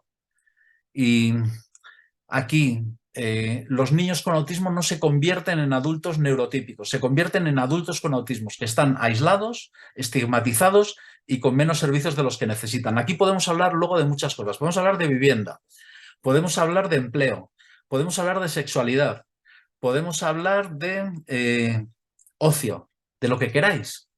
Tenéis que entender una cosa, es decir, no hay solución única. No hay la solución buena porque cada uno es un caso. Y lo que necesitamos es que nuestro sistema tenga flexibilidad suficiente para adaptarse a esa variabilidad, a esa neurodiversidad. Si todos los implicados no asumen esto, necesitamos, por ejemplo, sumar a los empleadores. Y tenemos que convencerlos de que pueden tener un magnífico empleado. Pero esto va a requerir cosas. Va a requerir, por ejemplo, un estudio del puesto de trabajo. Va a requerir, por ejemplo, mentores. Gente que ayuden a prepararlo eso. Va a requerir formar a los compañeros de trabajo, formar al jefe. Es decir, entonces, claro, todo esto lleva un tiempo. Pero si convencemos de que va a merecer la pena, si a los compañeros les explicamos que esta persona podría, imagínense si es su hijo, ¿cómo le gustaría que le tratasen si fuese su hijo? Y entonces tenemos que conseguirlo. Es decir, necesitamos un esfuerzo en la formación y en la educación y necesitamos más oportunidades de empleo. Ahí, ya os digo, están mejorando las cosas, pero necesitamos con claridad más. Hacemos estas campañas de sensibilización que están muy bien, que se ponen en todos los edificios de color azul para recordar el Día del Autismo y al menos la gente pregunta, ¿pero qué es esto? ¿Por qué? Pero necesitamos un trabajo con objetivos, con programas piloto, con lo que os decía antes, con inversión, con apoyos profesionales. Necesitamos generar redes profesionales. O sea, necesitamos equipos. Mirad, hay muchas cosas que son sorprendentes que psicólogos y educadores en general hablan, pero psicólogos con pediatras yo creo que ya menos. Y ya, o sea, aquí hay que formar una piña, la familia con todos los profesionales que están alrededor. Y tenemos que interaccionar y tenemos que ver qué cosas están funcionando y tenemos que tener pautas comunes, porque si no es un caos. Si uno dice, vamos a utilizar esta estrategia para intentar corregir este comportamiento y el otro hace lo contrario, eso no va a funcionar para ninguno de los ámbitos, ¿vale? Esto es de una chica de estas que os digo, de redes sociales, que cuando preparaba esto me gustaba, entonces decía, ¿qué consejos daría ella para otras muchachas con autismo? Es decir, buscar un diagnóstico. Yo creo que eso es fundamental, cuanto antes. A veces yo lo puedo entender, pero es un error. Hay gente que dice, no, vamos a darnos un tiempo, tal. Cuanto antes, estás perdiendo un tiempo muy valioso. Sentir un cierto orgullo de ser diferentes. Tenemos que trabajar esa autoestima. Conocerse a sí mismo, ver cuáles son sus intereses para intentar encontrar unos estudios y un trabajo en esa. Cultivar tus talentos. Hay algunos que son muy buenos para la ciencia. Hay personajes famosos en ciencia que hay unas creencias de que podían tener claramente autismo. Ser uno mismo y buscar a alguien que te aprecie. O sea, a veces, por ejemplo, trabajar con los compañeros, ya os digo, los compañeros laborales o los compañeros de clase. Si te proporciona ventajas, como por ejemplo esa constancia, aprovecharla. Tener cuidado en la elección de las parejas. Ahí también, pues si queréis luego hablar de sexualidad, porque hay problemas, porque hay gente que se aprovecha de su pareja con autismo. Si tenemos un criterio a veces muy cogido los norteamericanos, como que la soledad es mala, que la tristeza es mala, y son muchas veces momentos en la vida o emociones perfectamente normales. No estar tan pendiente de lo que los otros piensen, buscar mentores, esto es algo que yo creo que es importante, no estar agobiado, esas rumiaciones, porque te lleva a ansiedad o te lleva a sentirte abrumado, ser tolerante y amable, no estar pendientes de lo que los demás desean, y luego lo que os digo, hay mucha información errónea y entonces tenemos que saber detectar fuentes fiables y fuentes no fiables, ¿vale? Y yo creo que lo voy a dejar aquí para que nos dé tiempo a charlar lo que queráis y si, bueno, yo creo que es mejor eso, que podamos interactuar más y no seguir contando cosas, porque ya os dije al principio que esto da mucho, pero mucho de sí. Mil gracias por vuestra atención.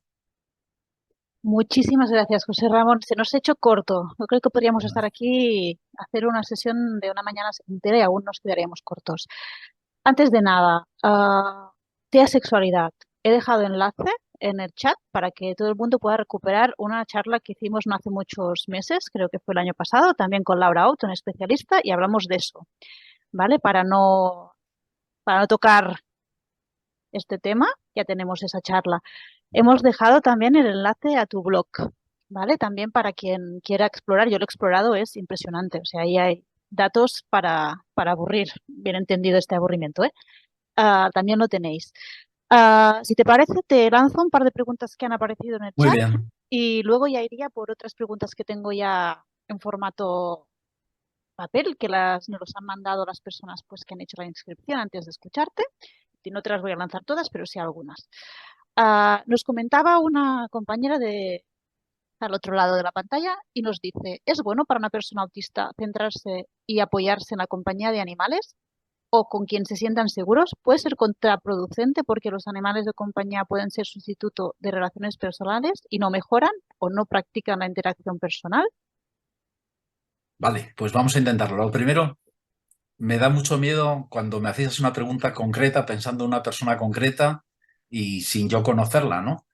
Pero mirad, vamos a intentar, antes os decía, quitar de la ecuación la palabra autista.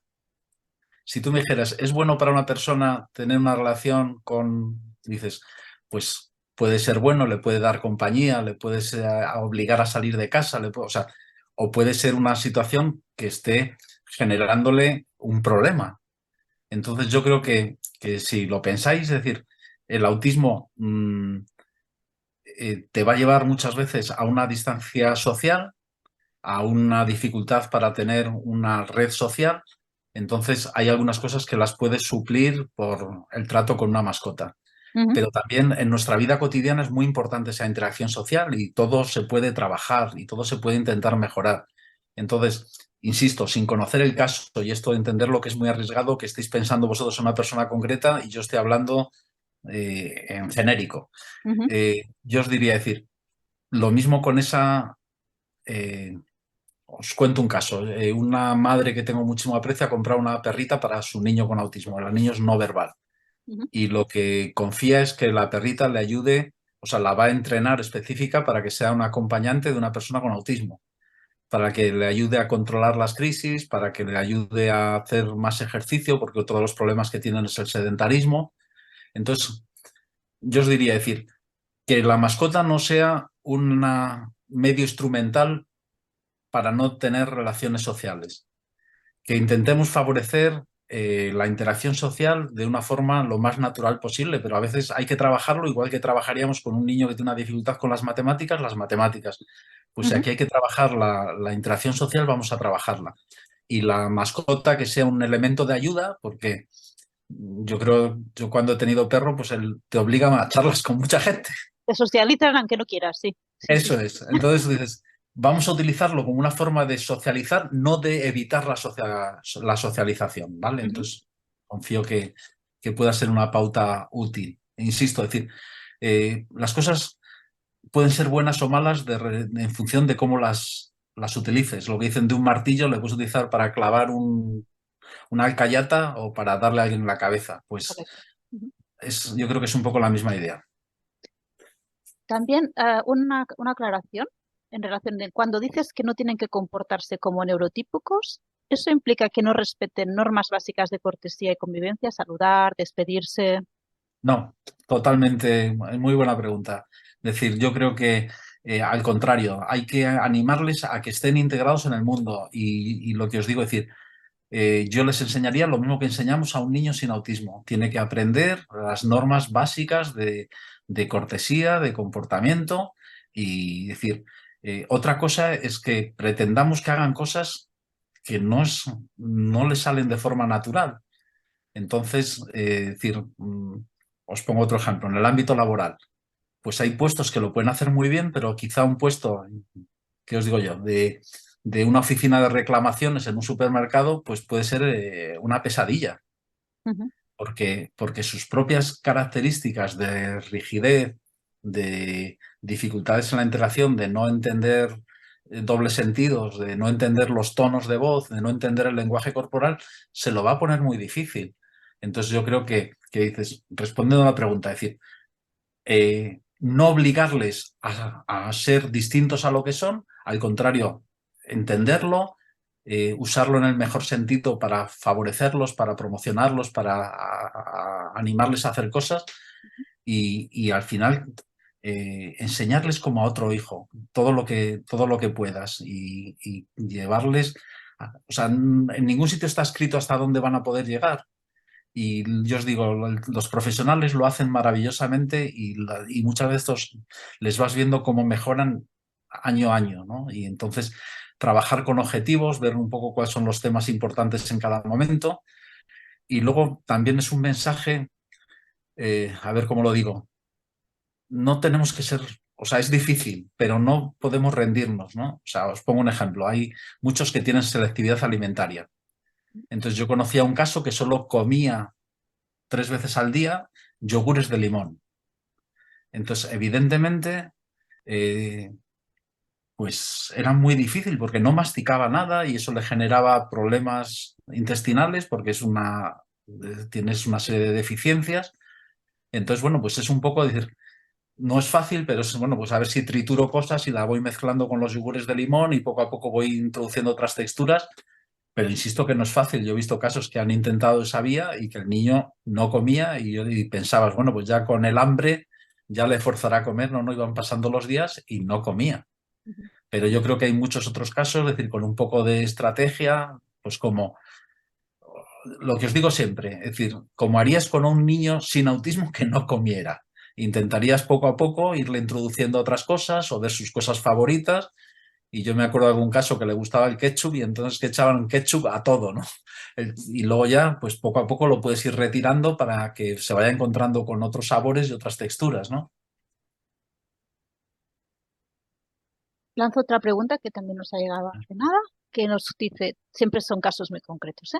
Sí. Dice, a la hora de intentar buscar la inclusión laboral de un joven o una joven con TEA, sin experiencia laboral, ¿en qué aspectos deberíamos basarnos o deberíamos trabajar? Si sus talentos o aficiones no encajan en el entorno, el contexto, el territorio o entorno laboral geográfico que se encuentra, ¿no? Lo que decíamos Sí, del código postal.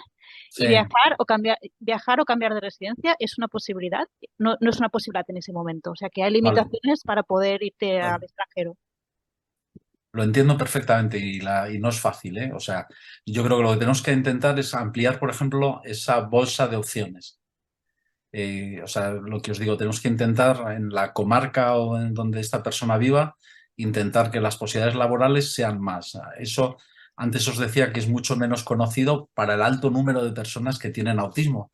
Ujú, Entonces, yo creo que ese trabajo funciona, es lento, es un goteo, pero ir consiguiendo gente que nos ofrezca periodos, a veces, o puedes intentar, a veces el salto directamente a un puesto laboral es demasiado fuerte, pero luego pueden hacer pequeños periodos de prácticas que vayan conociendo, que también la empresa vea que hay cosas que es muy buen trabajador.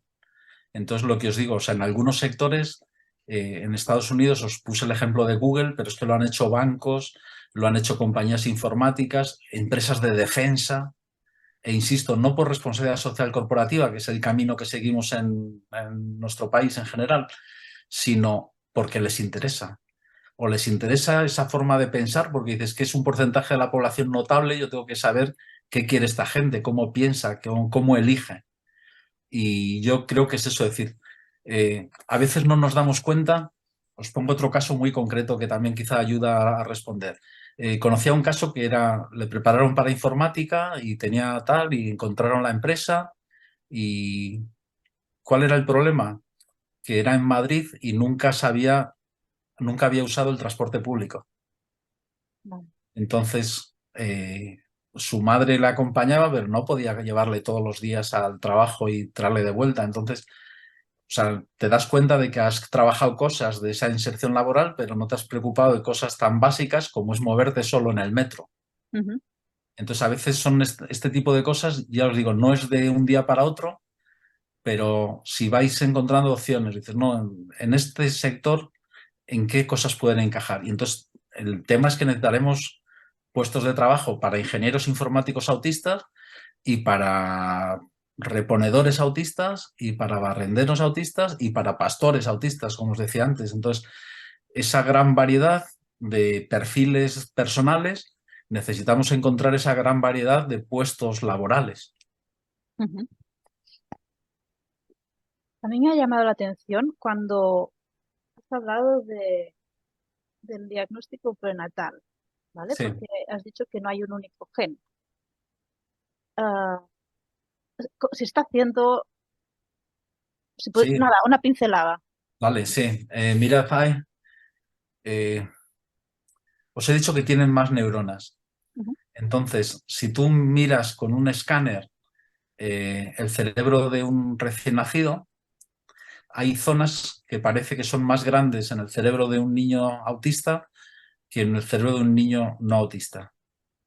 ujú, Y también se ven en los ventrículos cerebrales, que son como unos huecos que tenemos con líquido cefalorraquídeo. Entonces, ¿cuál es el problema? Os lo digo con toda claridad. Para hacer eso necesitas un escáner cerebral. El escáner cerebral no solo es una técnica muy cara, sino si algunos lo han hecho, tienes que estar enormemente quieto. vale. Entonces uno de estos, y sabéis que son te da una claustrofobia, se oyen unos ruidos metálicos de los electroimanes. Bueno, a estos niños habría que hacerles una anestesia general, que siempre tiene un riesgo. ¿Qué es lo que os quiero decir? No nos vale como técnica de cribado, de coger a todos los recién nacidos y hacerles un escáner, por lo que os digo, porque es caro, con cierto riesgo y complicado, pero nos abre unas posibilidades de investigación que son muy sugerentes. Entonces, lo que todo el mundo piensa, y ya os digo, aquí bueno, se está buscando rutas bioquímicas, rutas del funcionamiento del cuerpo. Y hay unas que se encuentran, mirad, el porcentaje de detección de autismo era del 95% y de los normotípicos era parecido, no sé, era el 96-97%. Entonces, 94, 96 nos suena fenomenal. Pero si hay uno de cada 100, eso lo que implica es que el que tiene autismo lo encuentra siempre. Pero de los 99 que no tienen autismo, hay 3, o sea, hay 96 que lo haces perfecto y 3 que te equivocas, con lo cual son falsos positivos. Y entonces tú imaginaros que te dicen, hemos acertado uno, pero los otros 3 están mal. Y entonces alguien me decía, bueno, pues no pasa nada, tú primero le das el susto y luego le dices, oye, que lo hemos comprobado. Digo, ya, claro, digo, tú imagina, era una compañera. Digo, tú imagínate que te dicen que tienes un cáncer de mama y luego dentro de un mes te llama y dice que nos hemos equivocado. Digo, ¿tú qué harías? Y te coger un lanzallamas e ir al hospital, ¿no? Entonces eso, es decir, como investigación es muy sugerente porque yo creo que esto va a avanzar con mucha rapidez, iremos mejorando esos números que os he dicho, pero al día de hoy no es aceptable. No podemos someter a las familias a esa situación. O sea, es una aproximación interesante porque el problema que hay, y perdonadme si hago la respuesta más larga de lo que debería, ahora para detectar el autismo lo hacemos por comportamiento. El, entonces, ¿qué es lo que pasa? Que el comportamiento nos pasa a todos. Hay días que estamos muy colaboradores y estamos encantados de participar y yo hay otros días que no me mires porque no quiero saber Claro, sí, nada. sí. Entonces, imaginaros con un niño pequeño que está en un ambiente extraño y que le someten a... O sea, no es fácil. Y por eso es lo que decía, el diagnóstico no es sencillo, requiere tiempo, requiere especialistas muy bien formados, porque si no tienes el riesgo de equivocarte. Pero es comprensible según lo tenemos al día de hoy. Enlazo con el diagnóstico, Venga, complicado. Con otra pregunta que nos ha llegado. Me gustaría saber cuál es el correcto procedimiento de diagnóstico en personas adultas para afinar y garantizar el máximo acierto, ¿no? Especialmente en caso de mujeres, porque hemos hablado también de que lo enmascaran, ¿no? vale. ¿Cómo se puede? No sé si te estoy complicando ya. No, no, no, no, deja, todo me encanta. Y eso, o sea, entonces, mirad, mujeres es más complicado, porque lo que os decía antes, muchas de las técnicas médicas están pensadas para hombres, así de claro. Entonces, las mujeres, lo que os decía antes, sobre todo si suelen ser más verbales desde niñas, habláis más y mejor que los niños. Los temas estos preferentes suelen encajar mejor. Y entonces, las mujeres, el enmascaramiento que os decía, el masking, es mucho más común. Entonces, estoy convencido que hay muchas más mujeres sin diagnosticar. Entonces dices, ¿cómo hacer el diagnóstico? Yo creo que el consejo básico es, tienes que buscar a alguien que sea especialista en autismo y a ser posible que haya hecho diagnóstico en adultos, porque no creáis que es tan común. Ujú. Entonces son esas dos cosas lo que yo buscaría, es decir, alguien, porque es como en cualquier otro tema, dices, los psicólogos tratan cosas muy diversas, desde problemas escolares, claro, pero dices, esto es muy especializado, o sea, yo aquí sí que buscaría a alguien que estuviese especializado en diagnóstico de autismo y preguntaría esa pregunta concreta, ¿usted también diagnostica habitualmente a adultos o no? Y entonces yo creo que es el camino, porque ya os digo, es decir, las herramientas existen, pero hay que hacerlo bien. Y yo no hago diagnósticos, ¿eh? Así que no parezca que estoy aquí. No, no, no. Simplemente es la experiencia que ves gente, que ves que no es fácil y hay quien lo trabaja muy bien trabajado y te hace un informe excelente y hay quien te hace una chapucilla. También es así Como de todo, como todos los todo. ámbitos, sí, sí. Eso es. Nos llegaba también otra pregunta sobre alguna estrategia anti-bullying de los compañeros con niños autistas. ¿Qué puede hacer el Vale, niño, los padres, los docentes? Desde aquí, desde Dixit, hemos organizado charlas, tenemos fondo documental para tratar el tema del bullying, el ciberbullying. Esto ya es rizar el rizo, me imagino ya. Y yo también te quería preguntar, experiencias que se conozcan para desestigmatizar, algunas que tú digas, aparte de lo que has dicho de los edificios. Estas dos vale. preguntas. A ver, voy a la del acoso primero y luego Sí. retomamos la otra. Es decir, eh, yo creo que un tema clave es trabajar toda la clase. O sea, yo creo que hay que sentarse y hablar de lo que es el autismo Ujú. y explicar qué es lo que le pasa, adaptado, por supuesto, a la edad de esos niños o niñas.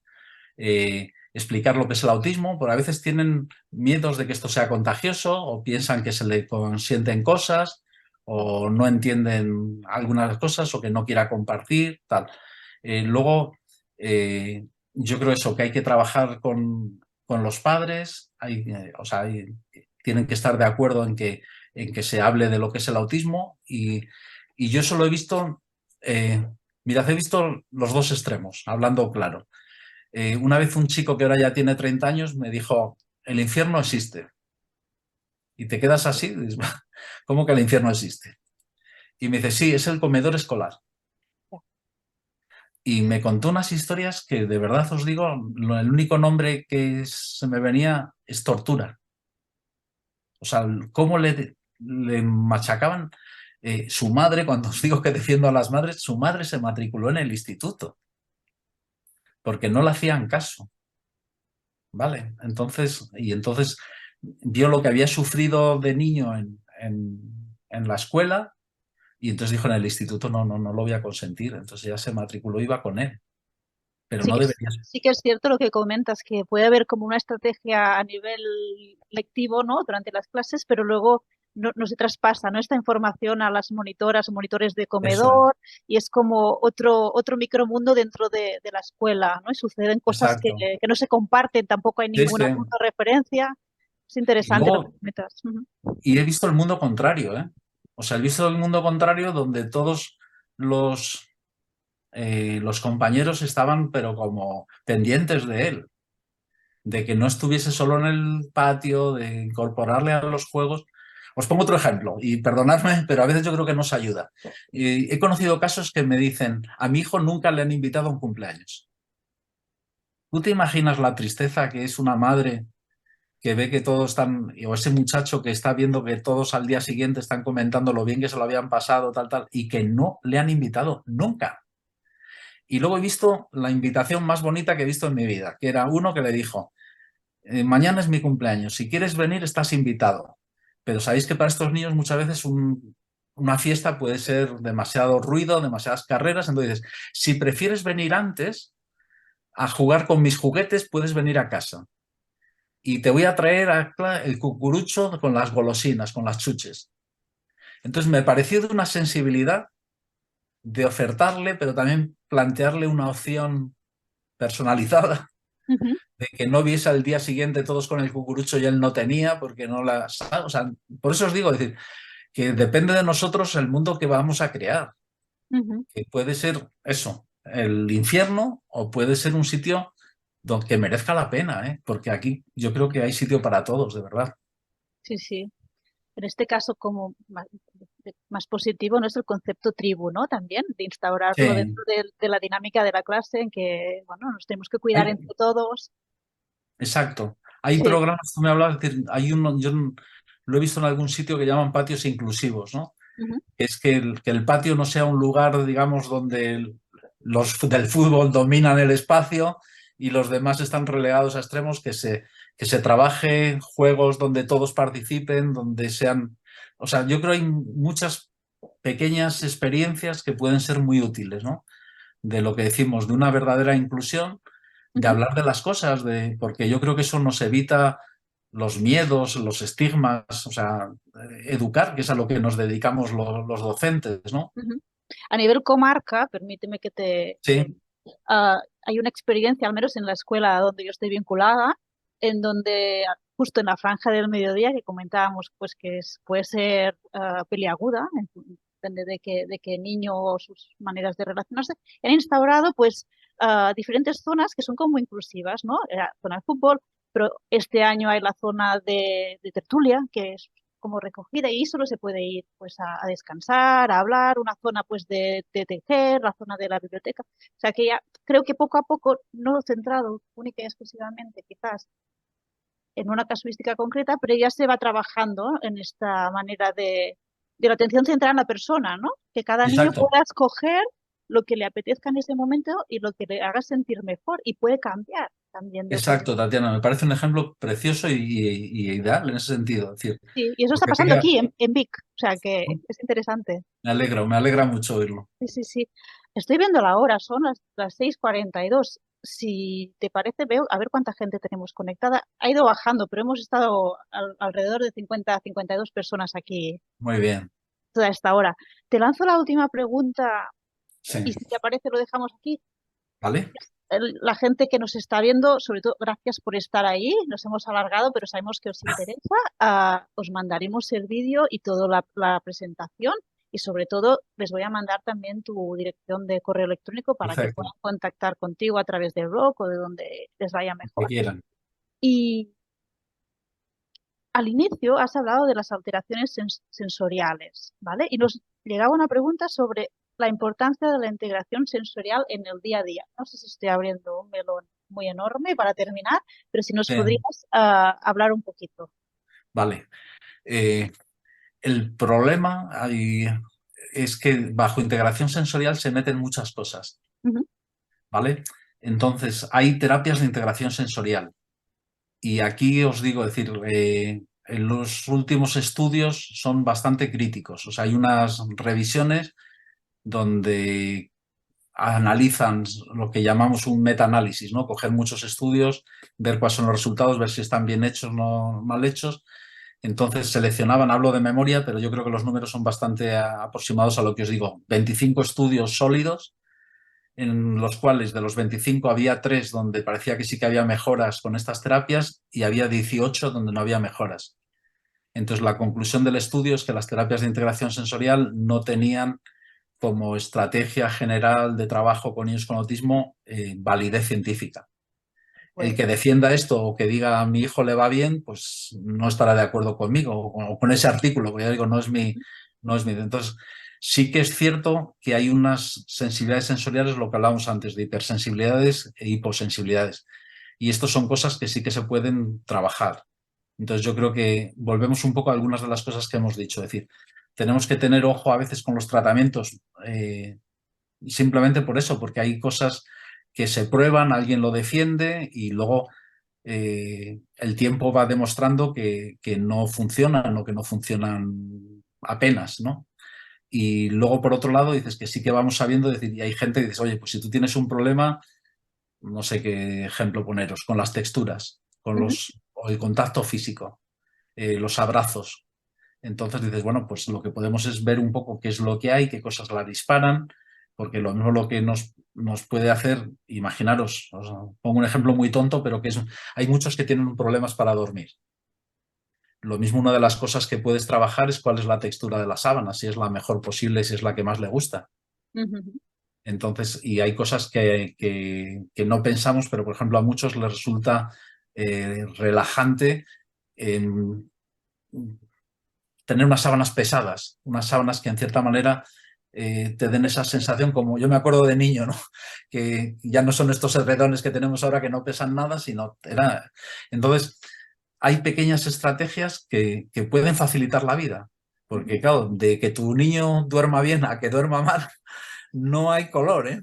no hay color, no hay Y color. a veces nos vamos a cosas muy, o sea, son fuertes, como puede ser un tratamiento farmacológico, cuando a veces con las medidas de higiene, de cambios en la habitación, de lo que estamos diciendo, de la ropa de cama o de la oscuridad o de los ruidos o de que en la habitación no haya ordenadores o no haya distractores, no sé, que pueden ayudar, ¿no? Entonces, eh, yo creo que es un mundo, y ya por no alargarme más, que nos queda mucho por saber, que es muy importante lo que os decía, es decir, que no dejéis la investigación solamente en manos de los investigadores, que hablemos mucho más de lo que hablamos. Yo por eso me gusta tanto esta oportunidad, porque digo, pues saber de vosotros, qué dudas os surgen o qué es lo que has visto. Y digo, pues, a mí hay veces que me dan ideas magníficas, ¿eh? ¿Por qué? Porque hay gente que dice que soy maestra, llevo 30 años con niños y me he dado cuenta de esto y te das cuenta que hay gente que tiene muy buen ojo y se da cuenta de muchas cosas, a veces son peculiares de eso, de algunos niños, pero otras veces son muy útiles. Entonces tenemos que tener sobre todo nosotros, los profesores, dices, la humildad de aprender, por ejemplo, mucho de los padres también. Los padres saben muchísimo de autismo porque están todo el día viviéndolo. Entonces yo creo que es algo que nos interesa a todos estar muy abiertos a aprender unos de otros. Mira, nos habla una compañera que está al otro lado que nos pidió una pregunta a la hora de inscribirse y sí que es cierto que la hemos visto, no, no es que no la hemos obviado. Sí que te agradecería que te la mandara quizás más por correo electrónico ¿Vale? así y como es muy específico el caso, pues a lo mejor puedes darle otro tipo de respuesta o comentarle si puede dirigirse a otro tipo de profesional, ¿vale? O sea que no, no es que no queramos contestarla, es que es muy Vale. específica y, y nada, casi las 7 de la tarde. Ha pasado volando. José Ramón, muchísimas, muchísimas gracias por estar hoy aquí, por la manera que tienes de comunicarte y de explicar algo tan